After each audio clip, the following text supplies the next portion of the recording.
கடும் கடும் கடும் முக்கியமான ஒரு விஷயத்தை பற்றி தான் நான் இப்போ பேச போகிறேன். கட்டாயமாக கேட்டுட்டு போங்களா. இந்த உலக அரசியலை பற்றி நமக்கு நல்லாவே தெரிஞ்சிருக்கும். ஆனால் நமக்கு முன்னுக்கே ஒவ்வொரு நாளும் நடந்துக்கிட்டு இருக்கிற உலக அரசியலில் கருப்பு பக்கத்தை நாம் இதுவரைக்குமே அவதானிச்சிருக்க மாட்டோம். அது சரியாக கவனிச்சோம்னா நாம் இதுவரைக்கும் யாரை ஹீரோன்னு நினச்சிக்கிட்டு இருந்தோமோ அவங்க நமக்கு வில்லனாகவும், யாரை நாம் வில்லன்னு நினச்சிக்கிட்டு இருந்தோமோ அவங்களாம் நமக்கு ஹீரோவாகவும் தெரிவாங்க.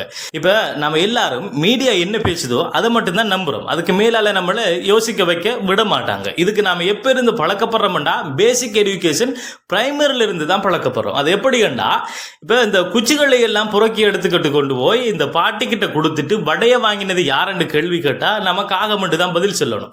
காகத்துக்கு அந்த அளவுக்கு அறிவிக்கான்னு சொல்லி கேட்ட மனுஷன்னா நாம் அந்த எக்ஸாம்ல ஃபெயில் என்ன. ஸோ இந்த எஜுகேஷன் சிஸ்டத்தின்படி நம்மளோட அறிவு இங்கே முடக்கப்படுதுங்கிறது தான் நாம் ஏற்றுக்கணும். ஏன்னா குறிப்பிட்ட ஒரு வட்டத்துக்குள்ளேயே வச்சு படித்து அதுக்குரிய கேள்வியும் கேட்டு அந்த கேள்வியில் விடையும் கொடுத்து அது மூலமாக பாஸ்ங்கிற ஒரு முடிவையும் நமக்கு தந்து நம்மளை பழக்கப்படுத்துகிறாங்க. இப்போ அதுக்கு எனக்கு எக்ஸாக்டான ஒரு அழகான ஒரு உதாரணம் ஒன்று இருக்கு. மரத்திலிருந்து உதிர்ந்து விழுந்து அப்பிள் கீழே தான் விழுமுங்கிறது எல்லாருக்கும் தெரிஞ்ச ஒரு பேசிக் விஷயம். ஆனால் அந்த அப்பிள் மேலேயும் போகாம பக்கவாட்டிலையும் போகாம என்னத்துக்கு கீழே விழுந்துச்சு சப்ஜெக்டை தாண்டி ஐசாக் நியூட்டன் அண்டு கேள்வி கேட்கலண்டா இன்றைக்கு நமக்கு அப்படி ஒரு ஆள் இருந்ததே தெரியாம போயிருக்கும். அதே மாதிரி சப்ஜெக்டை தாண்டி யாரெல்லாம் யோசிச்சாங்களோ அவங்க எல்லாரும் தான் இன்றைக்கு பெரிய அறிவாளிகளாகவும் விஞ்ஞானிகளாகவும் இருக்காங்க. நாமளும் அப்படி யோசிக்கப்படாதுங்கிறதால தான் எஜுகேஷன் சிஸ்டம் இப்படி இருக்கு. அதே மாதிரி தான் இப்போ நான் சொல்ல போகிற விஷயமும்.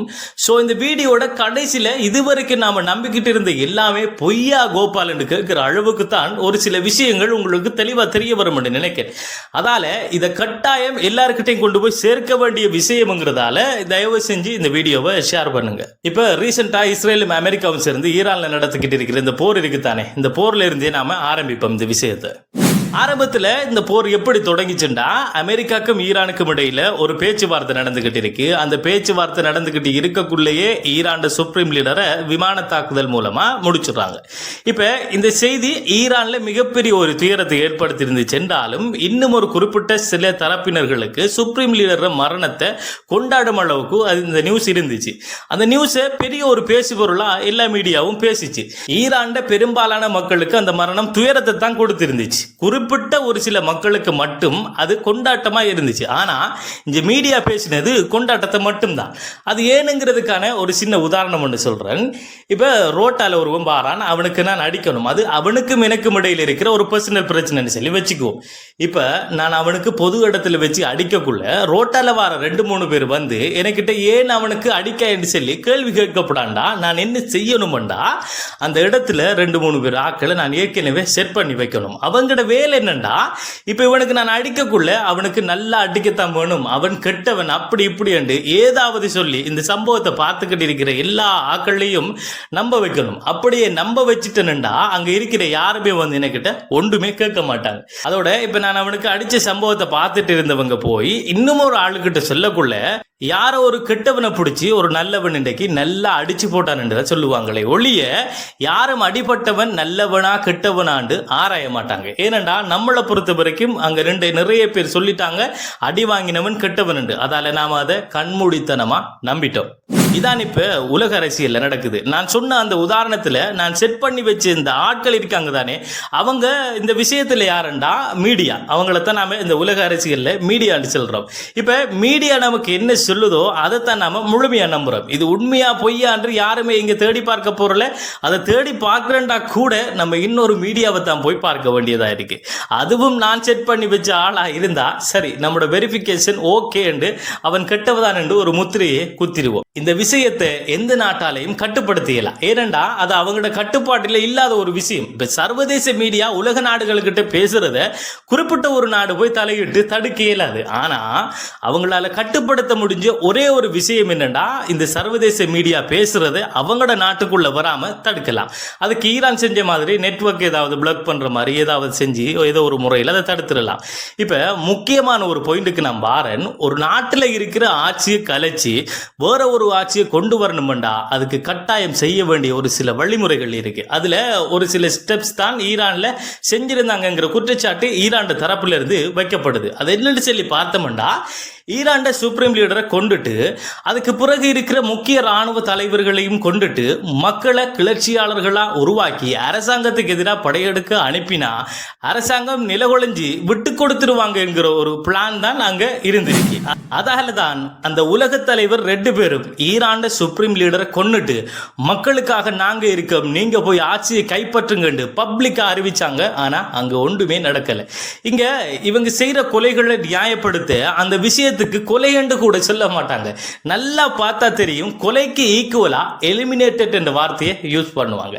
அதே மாதிரி போர் என்று சொல்ல மாட்டாங்க, அதுக்கு ஈக்குவலா சமாதான நடவடிக்கை இல்லடா மிலிட்டரி ஆக்ஷன் என்று தான் சொல்லுவாங்களே ஒழிய இந்த பேர்களை சொல்லி குறிப்பிட மாட்டாங்க. ஏனண்டா கொலை என்கிறதும் போர் என்கிறதும் கடுமையான சொல். இதை மக்கள் கேட்டா விழிப்பாகிடுவாங்க. ஸோ உலக மக்களை ஒரு மாயைக்குள்ள கொண்டு போய் வைக்கணுங்கிறதுக்காக இப்படியான மெஜிக்கை யூஸ் பண்ணுவாங்க.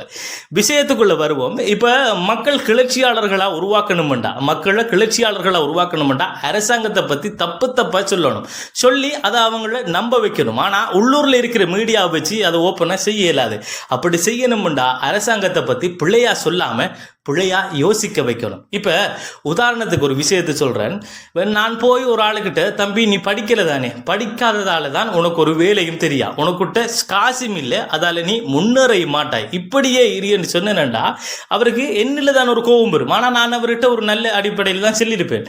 அதே விஷயத்தை மாத்தி அதே ஆளுகிட்ட நான் போய், தம்பி இன்னார பாத்தியா, அவர் படிக்கிற நேரத்துல நல்லா படிச்சிருக்காருன்னு, அதால தான் சரியான நேரத்துல நல்ல தொழில் கிடைச்சிருக்கு, இப்ப நல்லா உழைக்காரு, அதோட அவர் லைஃபும் நல்லா செட்டில் ஆகி இருக்கு, அவர் படிச்சதும் ஒரு ரூபாய்க்கு நல்ல விஷயம் தான் சொல்லிட்டு இவரை பத்தி எதுவுமே கதைக்காம இவர் அவரோட ஒப்பிடாம பேசிட்டு நம்மட பாட்டுல நாம போனோம்டா இவருக்கு ஒரு யோசனை வரும், நாம படிக்காததால தான் இப்படி இருக்க முடியும் நினைச்சிட்டு ஒன்று படிப்பாரு, இல்லண்டா அவர் படிக்காததை நினைச்சு வருத்தப்படுவாரு. அந்த வருத்தம் காலப்போக்கில் ஒரு விரக்தியா மாறும்.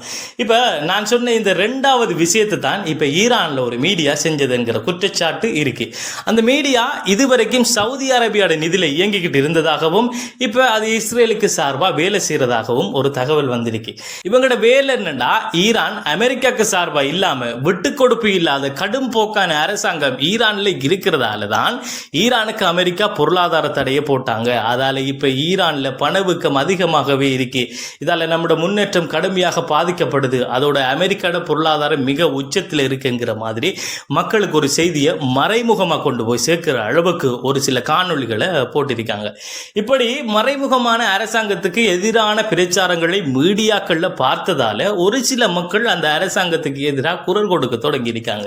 இவங்களை வச்சுதான் கிளர்ச்சியாளர்களை உருவாக்கணும் என்று ஒரு சில திட்டங்கள் வகுக்கப்பட்டிருக்கின்றது ஒரு ஈரான் தரப்பு குற்றச்சாட்டு. இப்ப இந்த இடத்துல தான் ஒரு மீடியாவோட செல்வாக்கு எந்த அளவுக்கு இருக்குங்கிறத நம்மளால சரியா விளங்கிக் கொள்ள இயலும். இதே மாதிரி தான் வடகொரியா நாட்டோட ஜனாதிபதி ஒரு ஜனநாயகம் இல்லாத ஆட்சியை செஞ்சுட்டு வராரு. அங்க மக்களுக்கு சரியான உரிமை எதுவுமே கிடைக்கல. அங்க அரசாங்கத்துடைய சேனல் ஒரு சிலது தான் இருக்கு, அதுலயும் ஜனாதிபதி மட்டும் தான் வருவாரு. வெளிநாட்டு சேனல்களுக்கோ அல்லது வேற தனியார் ஊடகங்களுக்கோ அங்கு அனுமதி இல்லை. இது மனித உரிமை மீறல் என்று பலவிதமான குற்றச்சாட்டுகள் வடகொரியா நாட்டு ஜனாதிபதியில இருக்கிறது. நாம கேள்விப்பட்டு இருப்போம். அது ஒரு வகைக்கு உண்மையான விஷயம்தான். ஆனா வெளிநாட்டு ஊடகங்களுக்கு அந்த நாட்டில் எதுக்காக அனுமதி வழங்கல என்கிறத ஈரான்ல நடந்த இந்த விஷயத்தை வச்சு பார்க்கக்குள்ளதான் நமக்கு தெளிவா விளங்கும். ஒருவேளை தலைவன் இப்படி கிளர்ச்சி எதுவும் எழும்பக்கூடாதுங்கிறதால தான் இப்படியான கடுமையான சட்டங்களை அங்க பின்பற்றிக்கிட்டு வாராரு போல. இப்போ ஒரு விஷயத்தை சொல்றேன் பாருங்க. அமெரிக்கா ஈரான்ல இருந்த ஒரு ஸ்கூல்ல தாக்குதல் ஒன்று நடத்துறாங்க. அதுல 200க்கும் மேற்பட்ட சின்ன குழந்தைகள் இறந்து போறாங்க. இந்த தாக்குதல் சம்பந்தமாக எந்த ஒரு முன்னறிவித்தலும் அமெரிக்கா தரப்பிலிருந்து வைக்கப்படல. அதே மாதிரி தான் ஈரான் யூனிவர்சிட்டி புதுசா கட்டின பாலம் எல்லாத்திலையும் தாக்குதல் நடத்துறாங்க. பொதுமக்கள் நிறைய பேர் இறந்தும் போயிடுறாங்க. இவங்க நடத்துற தாக்குதலுக்கு பதில் தாக்குதல் மட்டும்தான் ஈரான் செஞ்சுக்கிட்டு இருந்தாங்க. ஆனா இவங்க செய்யற பேட்டர்ன்ல அவங்க செய்யல. கிட்டத்தட்ட ஈரான் யூனிவர்சிட்டியை அமெரிக்கா தாக்கினதுக்கு பிறகு ஈரான் தரப்பிலிருந்து ஒரு ஸ்டேட்மெண்ட் வைக்கப்படுது. அதை பார்க்கக்குள்ள தான் எனக்கு ஈரானில் இருந்த மரியாதை இன்னும் கொஞ்சம் அதிகரிக்குது. அப்படி அந்த ஸ்டேட்மெண்ட்ல என்ன இருந்துச்சுன்னா, அரபு நாடுகளில் இருக்கிற அமெரிக்கா யூனிவர்சிட்டியை நாங்கள் தாக்க போகிறோம், அங்கே இருக்கிற ப்ரொஃபஸர்ஸ் ஸ்டூடெண்ட்ஸ் யாரெல்லாம் அங்கே இருக்கீங்களோ எல்லாருமே வெளியாகுங்கிற ஒரு ஸ்டேட்மெண்ட் தான். குழந்தைகளை கொண்டு அமெரிக்கா ஹீரோவாகவும் பொதுமக்கள் யாரும் அனாவசியமாக இறந்து போயிட போடான்னு நினைக்கிற ஈரான் வில்லனாகவும் சித்தரிக்கின்ற அளவுக்கு தான் இந்த மீடியா இப்போதைய காலங்களில் பேசிக்கிட்டு இருக்கு. இனிமேலும் பேசியே ஆகணும். இது போல நிறையவே விஷயம் என்கிட்ட இருக்கு. அது எல்லாத்தையும் ஒரே வீடியோவில் பேச நேரம் காணங்கிறதால அடுத்தடுத்த காணொளியில் ஒவ்வொரு விஷயமா பேசுறதுக்கு நான் தயாராக இருக்கிறதால என்னுடைய இந்த முயற்சிக்கு நீங்கள் ஆதரவு தெரிவிக்க வேண்டும் என்றால் என்னுடைய இந்த வீடியோவுக்கு ஒரு லைக்கை போட்டுட்டு ஹசன் கேலரி எனப்படுகின்ற என்னுடைய யூடியூப் தளத்திற்கு சென்று அதனை சப்ஸ்கிரைப் பண்ணுவதன் மூலம் உங்களுடைய முழு ஆதரவையும் எனக்கு வழங்க முடியும் என்பதை கோரிக்கொண்டு, மேலும் இது போன்ற சுவாரஸ்யமான காணொளியில் உங்களை வந்து சந்திக்கும் வரை இந்த காணொளியிலிருந்து விடைபெறுவது அப்துல் லத்தீப் ஹசன் நிஸ்பி.